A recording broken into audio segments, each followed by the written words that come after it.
Hello and welcome to We Will Talk About It, the Supernatural Rewatch podcast where we watch one episode each week, spoiler free. I'm Meghann. And I'm Kat. And this week we are talking about Season 1, Episode 1, The Pilot. Exciting. I know. Ooh, so exciting. Oh boy. We're sitting here in my bedroom, which given that this came out when I was 17 years old in 2005, I think it just is really appropriate that we're sitting in my bedroom At night. At night. Well, in the daytime.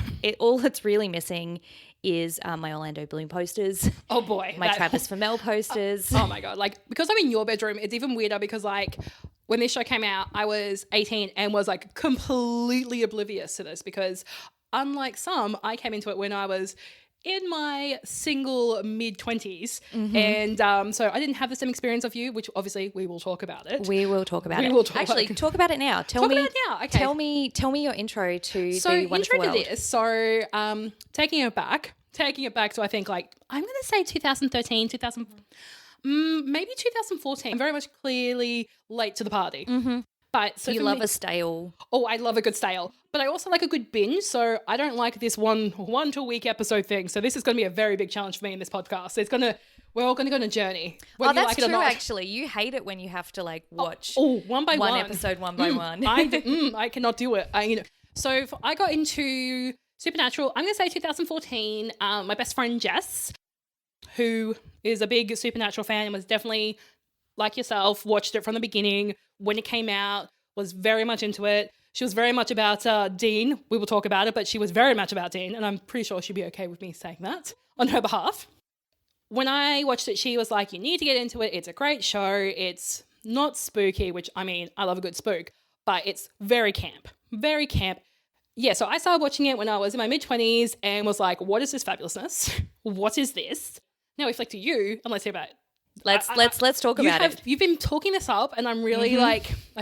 I have this is an audio-visual presentation. Audio-visual? What? Yeah, no, I'm going to have to cut some stuff out because it's not going to make sense, but it will be on our Instagram as well. Oh my gosh. Okay. So, oh my God. To paint you a picture, it's 2006. If you can't tell from our lovely accents, we're Australian. Mm-hmm. So we don't get things at the same time as the US. Nope. Now in 2021, let alone in 2005. Yeah. So although the series premiered in 2005, we didn't start watching. It came to Australia in 2006. Oh, I didn't know that. I did not know that. Which is why when we were talking about it pre-production, I was like, hang on, no, the show started in 2005. Mm-hmm. Like, what are you talking about? But that makes sense because I did not know that. Yeah. What channel was it on? Get ready. Oh, okay. This is where the audio-visual element comes into it. Sorry, that was very loud, guys, but I'm like, I am interested. Get ready. So, firstly, I just want to shout out the Supernatural Wiki. Okay, you guys are my heroes. You have so much information. Yes. You have so much knowledge. You've put so much work into it, and I love you. But when I was on the Supernatural Wiki, in their sort of like extra info section, I found something. Oh, boy.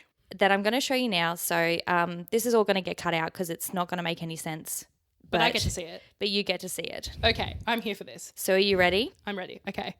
What I just showed Kat was the original summer 2006 promo from Channel 10 of Supernatural. Like I said, I'll put it on Instagram. But yeah, huge shout out to Supernatural Wiki. They were all over it. And I could not believe it when I found it. My mind was blown. So I saw this promo. What? And I need to talk you through what I saw. Immediately, AC/DC, Akadaka is playing. Probably my favorite song, Highway to Hell. It's so good. It's so iconic. I'm instantly on board. Second, classic cars. I love a classic car. Mm-hmm. Yes, please. So two boxes being ticked, right? 2 boxes. But third, and most importantly, was Jensen Ackles. Oh, right. And Jensen Ackles was in tiny baby J.J. Abrams' first show, I think, which was called Dark Angel, which was a post-apocalyptic American sci-fi drama starring tiny baby Jessica Alba, where she plays a genetically engineered super soldier. It's a great show. So I watched Dark Angel. Yes. And it was obsessed with it. I was 13 years old And Jensen Ackles plays two characters in it. Okay, yeah. He plays twins. So in the he's in the first season, and then he's in the second season playing a larger role. He played a guy called Alec, who was like a ally of tiny baby Jessica Alba. Okay, great. And I'm not kidding. 13-year-old me Oh dear. saw this. Oh my God, look at that face. But I saw that, and I'm not kidding. That was my sexual awakening. Oh, I don't Oh. put the picture on Instagram, but I saw him and I was like, this is what I'm into. Yeah. And so then cut to 2006. I see this promo. I seen Jensen Ackles. I have no clue who Jared Padalecki is whatsoever. And I'm like, well, I have no choice but to watch this show. So I watched the first 2 seasons in real time. So we'll talk about my memories of it. Yep. And then I sort of fell off because I was 19 and I was much more interested in all the different ways that I could insert vodka into my body than remembering to watch a television show. Yeah. So I took a sort of a gap, and then the same time you watched it in 2014 because it came onto Netflix. Did it? And so we were watching it together. Oh yeah. Now I'm having because for those who don't know, Meg and I used to work together. Yes. So For those who don't know, every single person listening to this podcast. Yeah, for those aside who's from like, our you know, 4 plot- friends who are like plot listening. plot twist, plot and a big twist. But Turn it. speaking of the reason I stopped listening, which is alcohol. Yes, of course. We decided to throw it back for the first episode of the first season. We decided to throw it back to what we were drinking in 2005. Oh boy. Oh boy. So I was 17, you were 19. Oh gosh, But that makes me because sound so it was old. 2005, we were both cranking the Smirnoff Double Blacks. Oh boy. So we're drinking Smirnoff Double Blacks. Should we talk about the episode? We should talk about the episode. We open. Mm-hmm.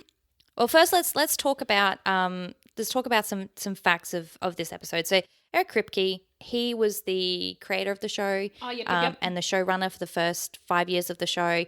So he obviously wrote this episode. He wrote the first episode. All right. Okay. Okay. So heads up, guys. Don't know a lot about this stuff. I'm going to be learning along with you guys. Yes. So Meghann is definitely definitely she's the nerd. I I'm am the nerd. nerd by proxy. Yes. I'm nerd by proxy, guys. Nerd by proxy. And it was directed by David Nutter. So David Nutter has a job that I'd never heard of, which I think is a really cool job, which is his job is to direct pilots.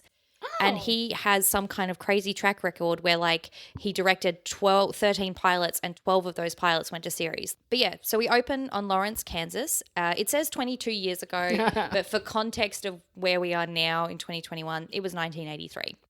Oh, yes. We've got Mary, the mum, and baby Dean saying goodnight to new baby Sammy. And then John, the dad, takes Dean to bed. Mary wakes up, at which point I asked myself, did they have baby monitors in 1983? I feel like that was a no. Yeah, so Mary wakes up. She thinks she hears John in the bedroom with Sam. Sam's crying. Static classic interference. Oh, yes, absolutely Very classic. She's seeing flickering lights. Yep. She's seeing, and then she goes downstairs and she sees that John is asleep in front of the TV. Yep. And she realizes whoever's in the bedroom with Sam is not her husband. And she runs upstairs, and then you hear a blood-curdling scream. Yep. John, That scream. tiny baby Jeffrey Dean Morgan. Oh, yeah, very tiny. I will point out, in my notes, I did write, it's the Walking Dad. Oh, sorry, Walking Dead Dad. It's the Not Walking Dad, guys. It's the Walking Dad. I mean, He's who's the Walking Dad. Oh, I mean, mind blown. Yeah, so tiny baby Context. Jeffrey Dean Morgan. In my notes, I did write Jeffrey Dean Anderson, which is a merger of Jeffrey Dean Morgan and Richard Dean Anderson. Oh, yes. MacGyver. MacGyver. from Stargate. Oh, yes, I went straight to MacGyver. Yeah. And so John runs upstairs. Mm-hmm. Yep.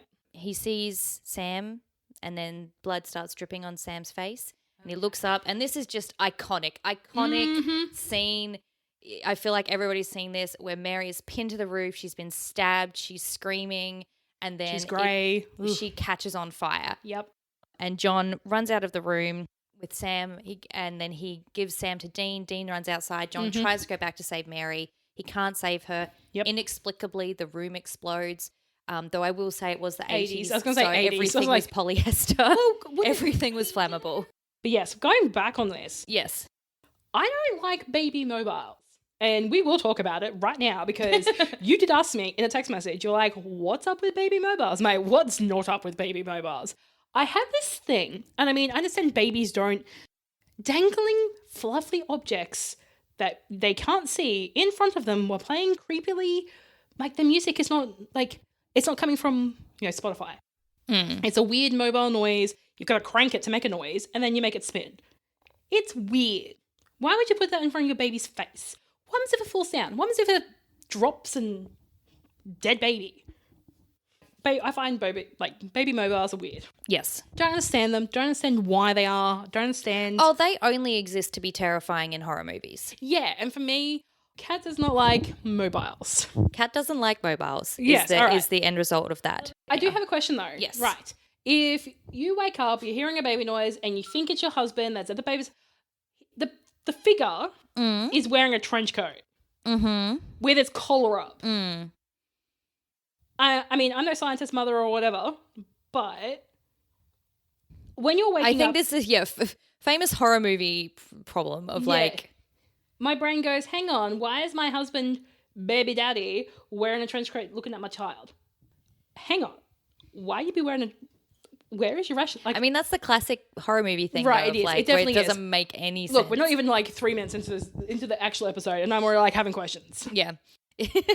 So, Back to hard cut to 22 years later. Oh yes. And we have, I'm going to say her name wrong, Adrienne Palicki. Jess. Yes, who plays Jess. Yes. And we see our first glimpse of teeny tiny baby Jared Padalecki. Yep. Because obviously in research... And oh my God, also Stanford University. Yes, though all of this was shot on the set of the OC. Yeah, right? I know. I don't know whose house it was. I was trying to figure it out, whose house it was. But yeah, all of this is shot on... All of this Stanford stuff is shot on the set of the OC. The house is one of the houses from the OC. I don't know whose house. I never watched the OC. So, yeah. Yeah, I mean, classic. I don't know if I want to rewatch it. No. But yeah, because I've been researching this podcast, obviously I have been watching lots of current day stuff, and so it is so jarring how young he is. So jarring. He's such a baby. He's 22 here in real life. What? He's so young. He's the same age we were when we met. Isn't my that God, crazy? yeah. Oh my God. At the same age, the age I was, because I was 22. Yeah, because I'm a little bit older. So, oh we my cut to 2005, which is quote unquote present day. We see that Jess is getting ready for a Halloween party. Sam's not interested. He's not into it. Nope. He doesn't like Halloween. Who Nope. knows why? Plot twist. I mean, maybe because of trauma. We'll see there. Yeah. I mean, They go to a party where Sam reveals that he's going to get into Stanford Law School and that he got a perfect score essentially. Yep. I did look up, it is pretty much a perfect score, the one that he references. It's really? dead set close to being a perfect score. So after the Halloween party, cut to that night, they're asleep in an unreasonably nice share house for university students. I'm sorry. It's very clean. It's very clean. It looks like it's properly furnished. It looks like what we would... the stuff from op shops. Yeah, it kind of looks like what I expect when we were growing, when we got to our mid-20s. You start getting the nicer furniture. You start working it out. I understand he's 22 and he's going to university, but he's at university. How are you affording this? No university student could, so it's an unusually, ramen? but it makes more sense if it's actually filmed on the OC. Yeah, definitely. For anyone who never watched the OC, it was a show about rich people in Orange County in California. Yes. And it was probably the most early 2000s thing that ever existed. Right. And I will was not be watching it because I think I saw one episode at the time it was playing because one of my high school friends was heavily into it. And I was like, this is trash. Oh, it's such trash. It is trash. I am not following it. Someone's in love. It's Anyway, cut to that night. Yep. Sam hears something. He goes downstairs. There's someone in his house. And they have a pretty intense fight. And then the reveal is it's Jensen Ackles playing his brother, Dean. Yep, baby Dean. Also looking aggressively like a child. Oh, the hair. Spiked straight up here. Though I will say my next note says Sam's hair in all caps locks. And I think that's because his hair is so flippy floppy. It's so cute. I'm going to call it here right now, making a bold proclamation. He had the OG Bieber cut because at one point his hair's over, the hair is over his forehead And he looks at the camera. Like, he doesn't deadpan to the camera, but he looks like, obviously, he's talking to, I think, Dean, but the camera's in the way of them. But the hair, and I'm like, did he have the original OG Bieber? Because obviously Bieber didn't come out for a couple of years later. No, Bieber was maybe a baby at this time. Yeah, I feel like I have Bieber no was idea how I old feel like he is. Baby, I think he may have actually been like a child. But also, when you've said Baby Dean, I also went classic smooth talker Dean. Oh, yeah. What a fuckboy. Yeah, what a total like hello. Like the whole Smurfs t-shirt thing. And I was like, ugh. I'm like, ugh. This is one of the few bits that didn't age very well. No, it did not. That he's immediately like creeping on Sam's girlfriend. Yep. Like it didn't. And she's in her pajamas. And she's in her pajamas, and of course they're the teeniest, tiniest pajamas that someone can reasonably wear to bed because they've got to aggressively portray that she's a real hottie, which she is. I'm not denying. Yeah, she's definitely 100%. She's a slamming hottie. But yeah, it's the one bit that does not age well. And then we get to the iconic opening line, Dad's on a hunting trip, hasn't been back for a few days. And then we get the most exposition-heavy scene in the entire episode. That staircase. Yeah, where they're just like walking down the zigzag staircase. Exposition staircase. It reminded me of like the staircase, you know, like the famous painting, I don't know what it's called, with all the different staircases that go to different rooms. The one where it's like upside down. Yeah, upside down. There's stairs going into different places. It was giving me that because of just the way the camera was angling. It's obviously not film them directly and obviously paint a picture, as you said. But it was giving me like, wow, how high is this house? That's why I literally wrote where have I got my notes? So let me, the hunting trip, and then I've written, can we talk about that staircase? Anyway, continue. I will. I was not expecting that sidebar to go where it did. Oh, look, I was, like I said, it was, I think because there was obviously a very big point of what's happening, really setting a foundation, but the foundation was on stairs, and I'm like, what is this? And also, it was angled at a way that you would just see shadows of them. You wouldn't actually physically see their faces. Yeah. And then you saw the shadow of the stairs, and I'm like, this is some artsy shit. It is. Some real, like, 2000s artsy shit. So this is the scene that was the most rewritten out of the whole pilot because they cover so much. If you think about it, they cover how was their childhood? It was not great. How did they treat things after their mum died? They're still hunting for the thing that killed their mum. Yep. Where did Sam go? Why did he leave?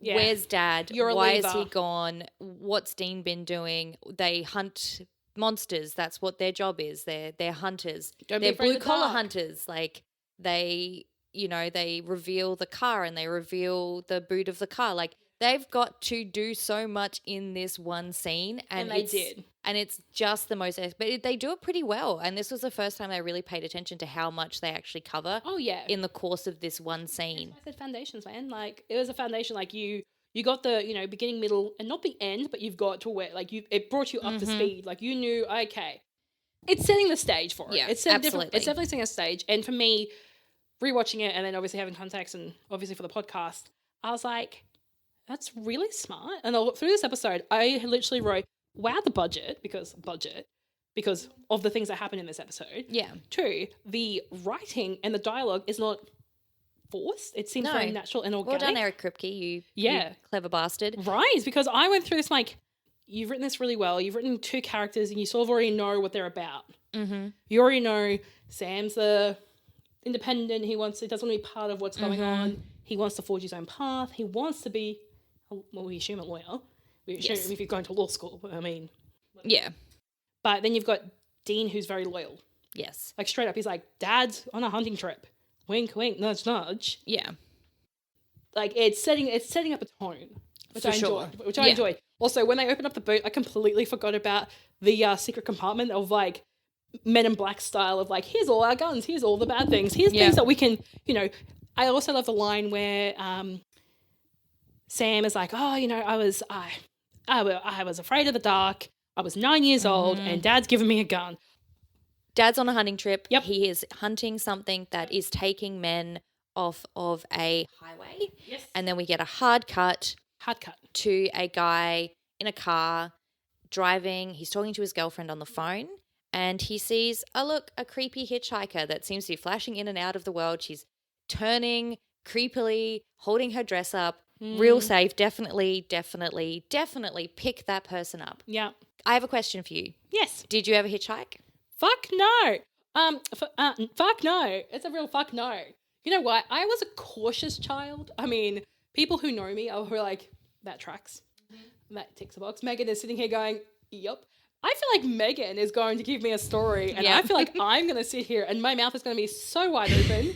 It's going to look like Luna. It's going to look like the Luna Park mouth, because I was not that child. Such a mood that, honest to God, because I was thinking. No, really quickly, sorry to interrupt you again, but going back, what did you think my answer was going to be? Oh, I knew there was no chance you were ever going to hitchhike. Yeah, okay, cool. I was like, when I was thinking about this and I was thinking about it, what made me laugh and what's making me laugh now about your response is that I did have to think about it as to whether or not I had ever hitchhiked. Oh, right. Like, I did have to take a beat to be like, because at first I was like, of course, and then I was like, oh, it's very on brand if I did hitchhike. I knew I'd never hitchhiked alone. Okay, right. That's but I did think, was I ever with a friend and we were trying to get somewhere or go somewhere, and this was before we had licenses, or maybe we were underage and drinking. I never hitchhiked. I can tell you that, even with friends. I did think about it. What I will say is that I absolutely got in cars of friends without knowing if that person. No, so it was more just like, again, the friend, like there's one particular thing that I'm thinking about where I got in the car of a friend to go from one party to another party on New Year's. And now that person was absolutely not sober. And driving back the next morning, that person absolutely wasn't not sober. Oh dear. And I definitely had a moment where I was like, what the hell are you doing? So I definitely never hitchhiked, but I also didn't necessarily make good choices. What I love about this scene, though, is when he picks her up, which you don't pick up hitchhikers. I think that Especially don't hitchhike and don't pick up hitchhikers. They could be ghosts. But he picks her up, and I love this visual of when she gets into the car, you can't see her. Yes. It's such a strong visual. When they turn it, when the car's driving, you see the silhouette of him driving. Is that what you're talking about? Yeah, like when she gets in, because she's getting into the car, and the second she gets into the car, you can't see her silhouette in the car. And then you don't see her close the door. Like nothing closes the door. It closes itself. Yeah. And that's just such a strong visual. And this is obviously the classic vanishing hitchhiker story, which is you pick someone up and then you take them back to their house, and either they disappear and it's an abandoned house, which is what happens in this episode, or you go there and an old lady opens the door and they're like, oh, that was my son and he died 45 years ago or whatever. Classic vanishing hitchhiker story. So he takes her home because she's hot, essentially. My note is men being pervs is their undoing. Yeah, look, and I stand by that. I literally wrote, okay, dark road with a sexy lady in a white dress, because let's be real, that doesn't equal drama at all. No, it doesn't. It's I also had a moment where when the driver of the car was talking to his girlfriend, you couldn't see the phone. Yeah. And then when he sort of when the camera and his face sort of panned to the camera, it was a very tiny flip phone. Oh my God. My note says, oh my God, so many tiny flip phones. So tiny. So he takes her home and he gets to the house and it's all abandoned. Yep. And he turns around and she's gone. Yep. Which is, like I said, standard vanishing hitchhiker. Yep. He creeps up to the house and he opens the door and a bird flies out and freaks him out, and he jumps back in the car and drives away. And the bird actually wasn't in the script. That was something they did on the day. And I think it's such a good way to get him back in the car and get him driving away. Yeah. And then he turns around, standard jump scare, absolutely every horror film, she's in the back of the car. Yep. I also like when he does rock up and seeing the sadness in her eyes and her never go home. Yes. I never go home.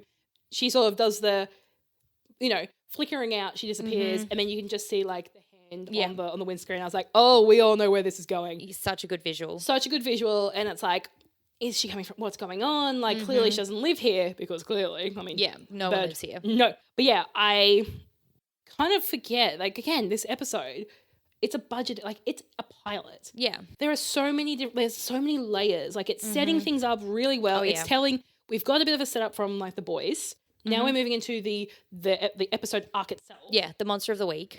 Exactly. Monster. Funny you say that, because that's what Jess said. She's like, when you watch the show, it's very much who is the monster of the week. Yeah, and that's actually something that came from X-Files. The idea of monster of the week, and then he crashes through a bridge that's closed. That's and then she murders him because she's a ghost, and that's what ghosts do. Yep, pretty much. And I mean, also, and we'll talk about later on through the seasons, but I love when he's on the bridge and the little mini is rocking, and then you just see the two paintball gunnish style. Oh yeah, like, ba-dunk-a-dunk, and that's the blood splatting on the windscreen, and you're just like, oh no. Yeah. But also, I did giggle. I was giggling to myself. I'm like, oh, it's like someone's, someone is like in the props department, is on the side going, okay, car shaking and press. Yes. Yeah, absolutely. So now we cut back to Dean and Sam. They're at a truck stop. Yep. They're getting fuel. Dean is getting horrible junk food for breakfast. Of course. And we find out a little bit more about how they do this whole hunting thing. Yes. Which is that they run credit card scams. Oh, yes. And we get kind of the second iconic line from this episode, which is Sam is rooting around through Dean's cassette collection. And for the children out there, the children's, a cassette is something that you would use to listen to music in your car or maybe on something called a Walkman. It preceded the CD, which in turn preceded Spotify. And it also is in Australia we call it a tape. We do call it a tape. We don't say cassette. We say tape. Yes. But I'll say cassette because that's what they say. Mm-hmm. And Sam is getting up in Dean's grill about his allegedly terrible music taste, which I strongly disagree with. Oh, yeah, 100%. And Dean says that driver chooses the music and Shotgun shuts his cake hole. So I will say that in the DVD, and this isn't the case on streaming, which I think is to do with music rights, it's actually AC/DC when they take off, which is what was originally in the broadcast. And I will say it is better because Eric Kripke really loves his classic rock. He actually, at the time in the WB, which was before the CW, which is the network that does the show, or did the show, they obviously preferred the more contemporary sort of indie music at the time. Yeah, that makes sense. And so what he would do is he would write the music cues into the script. So instead of just saying like rock music plays as they drive away, he would say AC/DC plays Back in Black or whatever the case might be. And so that way they had to at least try and go get the rights, which I thought was really cool. That was how he got around it, where he's like, no, I want this music and you have to put it in. It becomes part of the brand. Like it's almost like, absolutely. We it obviously becomes a bit of a theme, and I enjoy that. I didn't know that because that's really good to know, because there are some episodes, and again we'll talk about it, where I'm like, I've cried in this TV show because of the music choice. And I'm so glad that that's a thing. It's not just a generic rock music plays. I say Lee. Yeah, no, he Steal wrote the money. songs. He wrote the songs into the script. Oh, amazing. So they're driving into town and they see the marshals on the bridge with the abandoned car. Yes. And I just want to call out, because I watched this with the director's commentary. Yes. And this whole scene where like Dean is being real sassy and like really going in to get information from them. They described it as Jensen having moxie, which is the only word I would like to use to describe Jensen Ackles for the remainder of this podcast. Yes. Is describing him as having moxie. Rewatching it, I was just like, oh, you jerk. I didn't have moxie. I was like, I'm definitely on the Sam scale when it comes to confrontation. Okay. Like, I am very sassy. Like, do not get me wrong. I'm a sassy child. I am a sassy child.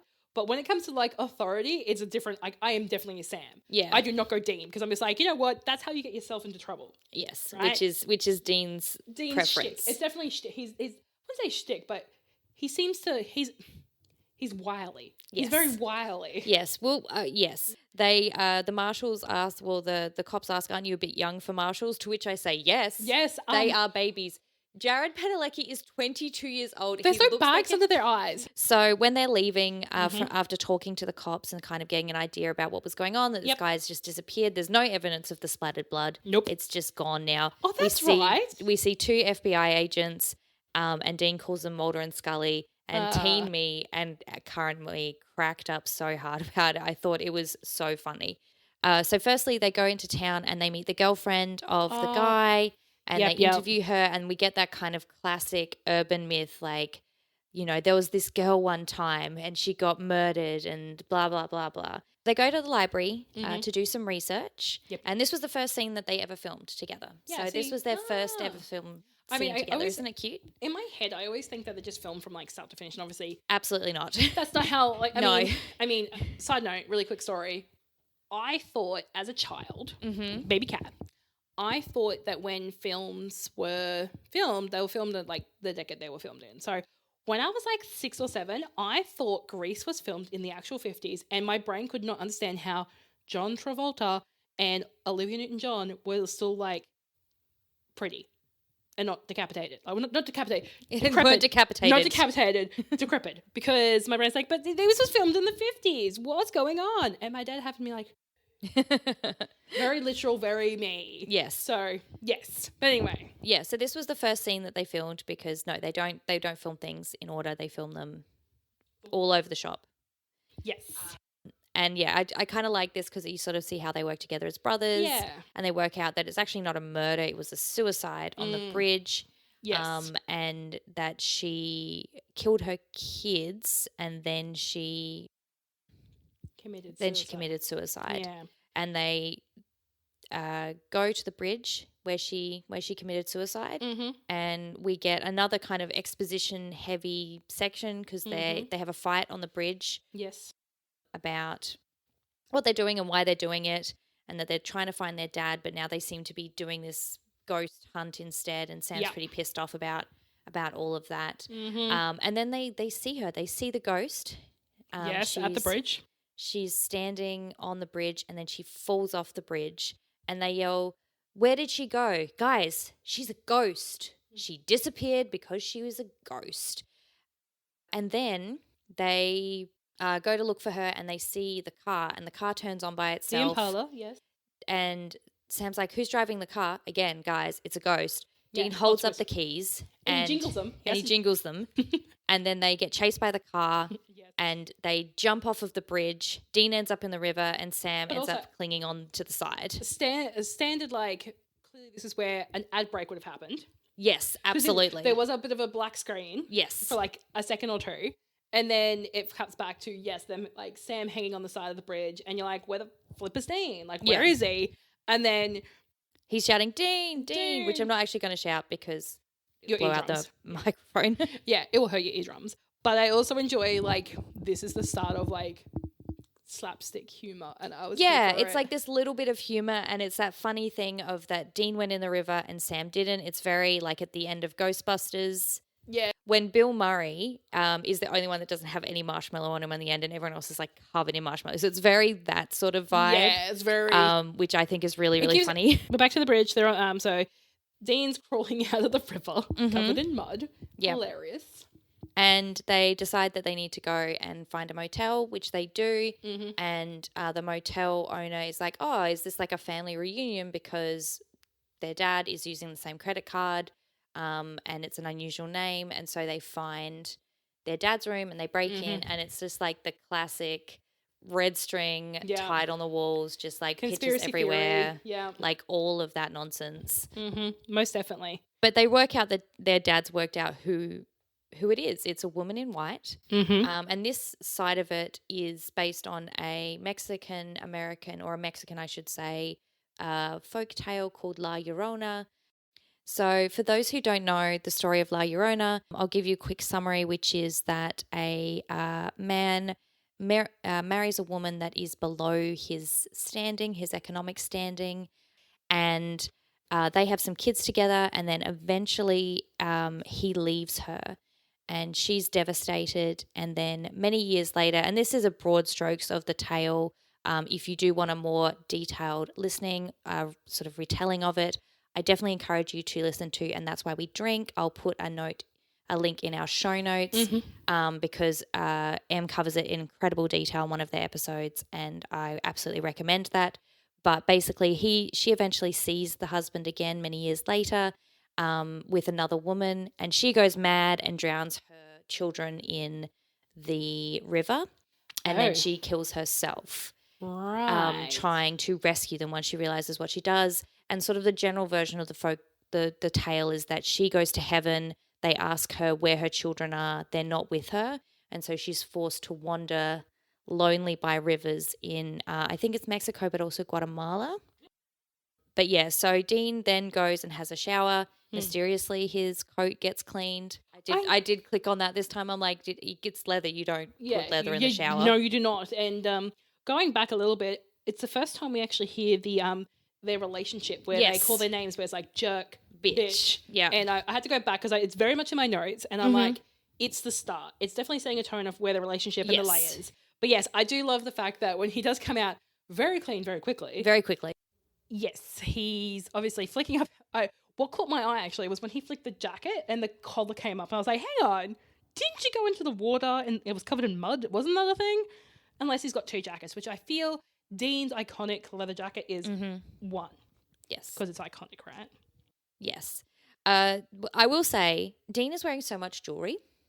He's wearing rings. He's got bracelets on. He's got a necklace on. And I just want to say, personally, I approve of men wearing more jewelry. So Dean goes out to get something to eat, and he notices the cops that he's seen before. They see him. He realizes he's been spotted. Yeah. But he gets in touch with Sam and tells Sam to take off. On a tiny phone. On a tiny, tiny flip phone. And then Dean gets arrested. Dean goes to the police station, and this is the first time that we see their dad's journal. Yes, dad's journal. Because they found a bunch of his stuff, including the cops found a bunch of his stuff, including his journal, and they've sort of clocked Dean for not being who he says he is. And they want to know what a message is for Dean that's in dad's journal, which is some numbers. Yeah. And 35111. Yes. We then cut back to Sam. Sam's decided to go find the husband of the woman in white. I do like that this scene where Sam is interviewing the husband is the first indication that you get of just how fucking tall Jared Padalecki is.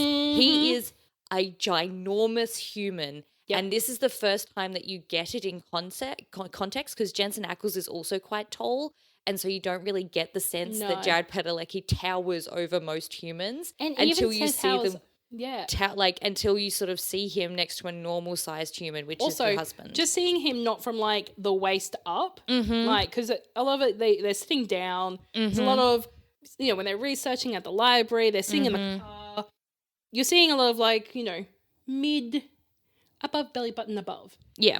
So he's interviewing the husband, and he sort of tells the story or sets it up of what a woman in white is in the context of this story, in the context of the world of Supernatural, which is that it is a woman whose husband is unfaithful. Yep. She then murders their kids, and then she kills herself, and then she's doomed to haunt the mortal plane. We then cut back to Dean, and who's still in the police station, and the police get a 911 call for someone firing shots, and they handcuff him to the bench. And I do love when they do this though. It's when they do this and they're like, "Do you need to go to the bathroom?" And my brain's like, "Why would you ask that? It's such a weird question." And then they immediately handcuff him to a table. Yeah. And I'm like, because you're going to handcuff him and not put him in I feel like it's a very small town thing because I feel like if you've got a suspect and you feel like they've done some shady stuff, which is what Dean has done, you're going to put him in a cell. I mean, yes, in the sense of the real world, but no in the sense of the Hunter world. Like, they haven't done anything wrong. I just really want to point out that I'm 99% sure that you cannot pick a handcuff with a paperclip. I'm almost 100% certain that they would have been designed to not be able to do that. I'm just gonna. I've just reached for my phone because I'm going to Google. You're going to Google this, okay? You keep talking. I'm going to Google. So if you just hear some frantically tippy tapping, that's me. So, Dean escapes using a paperclip to break out of the handcuffs, which again I'm not entirely sure is possible. Might I point out that I literally typed in, "Can you pick hand?" and it's already asked me, "Did you mean pick handcuffs with a paperclip?" There are a few methods. Apparently, according to the security blogger, there are a few methods that can open handcuffs without a key. The first method is picking the lock. You can use a paperclip, bobby pin, or other metal object to act like a key by bending it in a similar length to a standard handcuff key. So the answer is maybe. it sounds like maybe you can. And look, let's be real. Like, Dean is resourceful. Dean is very resourceful. He's very resourceful. So I feel like He's wily. He's got moxie. he's got moxie. I'm going to say Wiley. You said moxie. I'm going to say moxie to explain Jensen Ackles for the remainder of this podcast. Oh, yeah, definitely. I'm going to say Wiley because very much, I mean, similar tone, right? But yeah, so he calls on a payphone, which for the children out there is a phone that you need to pay to use. mm-hmm. And because he worked out that Sam called in a fake 911 call, which is how he got away. And it's just kind of that sense of like they know each other and they know how each other works. And even though they're kind of estranged, they really get each other and they get everything. And I mean, like, it really, he knew his brother was in jail. And like you said, like, they were estranged, but it's very much, they know, it's very much like follow the path kind of thing. Like, oh, this person's in jail. How do we get them out to help us continue our investigation? Oh, let's do this thing. Yeah. It's very much like a flowchart. If they're in this situation, do this next step kind of thing. Exactly. It's like very they work ingrained. really well together. Yeah. So just as they're talking, Sam basically runs over the ghost. Oh, yeah. And so she's in the back of the car and she's saying, take me home. And he's like, no. Get out. And she locks the doors and she starts to drive. She's driving the car without him and they get back to the house and he's like, you can't hurt me. I've not been unfaithful. And so she teleports herself on top of him and starts getting real sexy. And I have a question, which is, can you fuck a ghost? Because obviously the implication is she's going to be the one to make him cheat and then she can kill him. Can you fuck a ghost? I'm going to say no. Yeah, I did. That was my note, which was, can you fuck a ghost? And then my next note is Sam goes rogue and drives into the house because she's saying, take me home. And then she says, I can never go home. So he just drives straight into that house. I love that he says, like, the 80s action movie things, like, I will take you home. Oh, yeah. It's clearly that line was designed to then be in the trailer. Yes. Of it because it's such a cheesy action film. Yeah, it's very 80s one-liner. horror. It's giving me Die Hard vibes. Yes, Die Hard or like a Terminator, Predator type of situation. Yeah. But yeah, Sam goes rogue. He drives the car straight into the house and she gets out of the car. They're doing a lot of the really kind of classic early 2000s, you know, she's kind of teleporting all over the shop. She's There's very a lot of jarring, very jarring. Like, and we see her children at the top of the stairs. I might point out her children were dressed very much Children of the Corn. Yes, so it was very like sort of Asian horror film references, like the Grudge. Yes, the Grudge, the Ring, the kind of.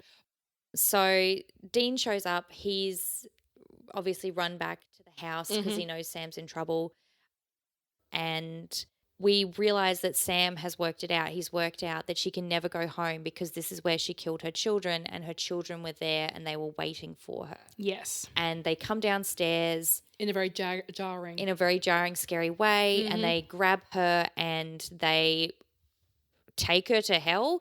Unclear. Because down she just the like floor. Yes. It's just like they're melting and there's lots of kind of fire and like water. It's simultaneously really terrifying and really dated CGI. And it's also like, what? Because I was very much like, but the kids are innocent. They haven't done anything wrong. Are they going to hell? Are they going? Because that was my question. Like, I literally wrote, like, are they going to hell? Because I was confused. Like, obviously they want revenge. Yes. Of their mother killing them, which I totally get. They've defeated the ghost. Yes. Or, well, Sam has. Dean was just there. Dean was just there. He shot at the ghost, which is... Oh, yes, he did too. And then Sam's like, you can't shoot ghosts, which in the commentary they do mention, and Eric Kripke's like, yeah, that's why I wrote that line, to make up for my own terrible plotting, which was that I made Dean shoot the ghost even though you can't shoot ghosts. But that's a very, Moxie Dean thing to do. Yeah, he's like, I'm going to help fix the thing. I'm going to fix the thing. It's like when you get those men like, I'm going to fix a thing, and they've got a hammer, and it's like, this situation doesn't need a hammer. Exactly. This is this situation did need a gun. Exactly. And that's fine.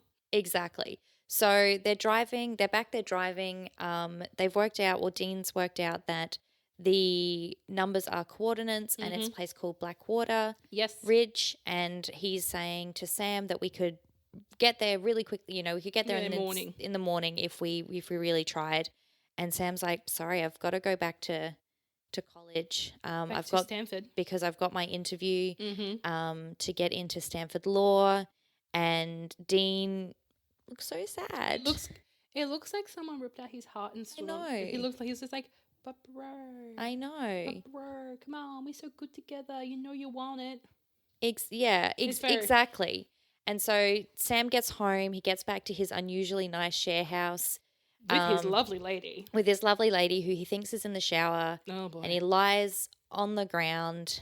No, he lies on the bed. He lies on the ground. He lies on the ground, which is actually the bed. He lies on the bed. He lies on the bed. And very similar to the start of the episode, we see some blood drip on his face. He looks up and Jess is pinned to the ceiling. She's been stabbed just like his mum. Mm-hmm. She bursts into flames just like his mum did. Yep, he's screaming. He's screaming. Dean bursts in a deleted scene, just for if anyone's wondering how Dean knew to come back.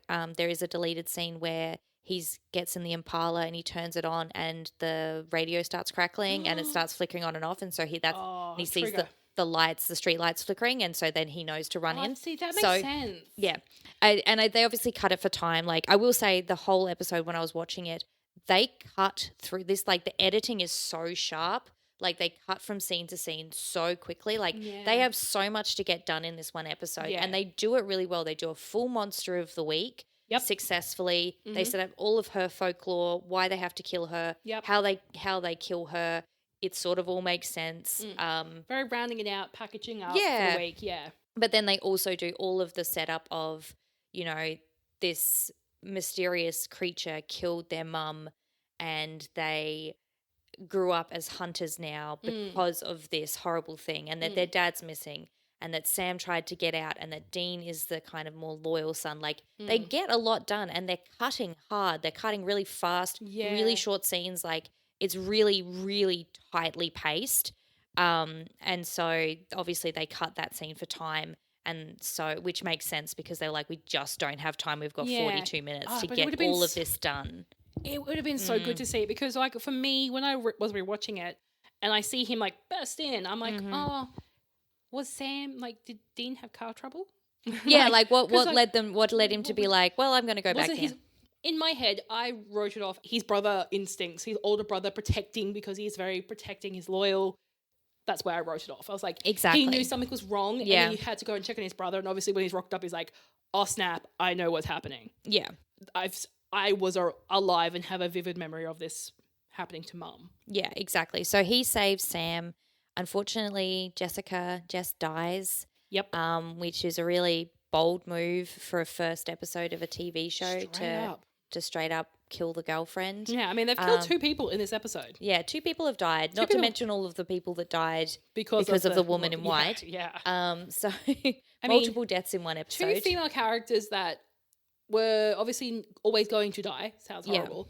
But impacting characters like your mother, your mum. Yeah. She's dying. Like, obviously Sam doesn't remember and he makes reference to it in, I think, when they're having a bit of a tiff at the beginning of the, like, middle of the episode, where he's like, I don't have memories of mum and I don't remember her. Yeah. Now it's kind of full circle moment because now his girlfriend, who he loves dearly and was potentially, if he stayed on this path of uni and whatnot, he would have married her. Yeah, that's definitely the implication, is that they're in like a serious relationship and like that they really love each other and that they're really committed to each other. Yes. So he's got some revenging to do is what my note says. Yep. And my last note on this was, which I believe was the last line of the episode, which was, we have work to do.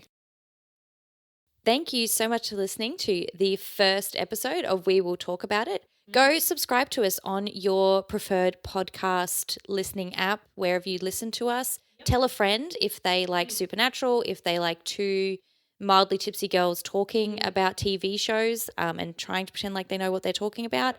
Go follow us on Instagram. We Will Talk About It pod. If you want any of our show notes, they will be on our website, wewilltalkaboutit.com. And come back next week where we'll be talking about season 1, episode 2, Wendigo. Stay safe and don't pick up ghost hitchhikers. Okay, bye guys. Bye.